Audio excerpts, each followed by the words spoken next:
4 news നേരിന്റെ വാർത്തകൾ. അടിപ്പാത നിർമ്മാണം നടക്കുന്ന ആമ്പല്ലൂരിൽ ഗതാഗതക്കുരുക്ക് രൂക്ഷമായി. ചാലക്കുടി ഭാഗത്തേക്കുള്ള പാതയിലാണ് കുരുക്കേറിയത്. ശനിയാഴ്ച രാവിലെ ആമ്പല്ലൂർ മുതൽ പാലിയേക്കര ടോൾ പ്ലാസ വരെ വാഹനങ്ങളുടെ നീണ്ട നിരയായിരുന്നു. ആമ്പല്ലൂർ കടക്കാൻ ചില സമയങ്ങളിൽ അരമണിക്കൂർ വരെയാണ് വേണ്ടി വന്നത്. വാഹനങ്ങൾ കുരുക്കിൽപ്പെട്ടതോടെ കൃത്യസമയത്ത് ജോലിക്കെത്താൻ കഴിയാതെ ആളുകൾ വലഞ്ഞു. ആംബുലൻസ് ഉൾപ്പെടെയുള്ള അവശ്യ സർവീസുകൾ ഏറെ നേരം കാത്തുകിടന്നാണ് കടന്നുപോയത്.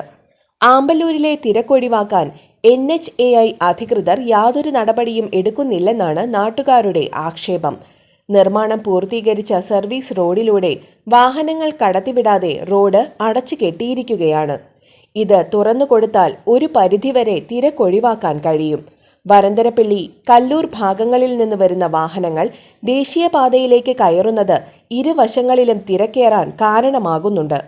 ഇവിടങ്ങളിൽ നിന്ന് വരുന്ന വാഹനങ്ങളെ നിർമ്മാണം കഴിഞ്ഞ അടിപ്പാതയിലൂടെ നിയന്ത്രിച്ച് കടത്തിവിട്ടാൽ തിരക്ക് കുറയാനിടയുണ്ട്.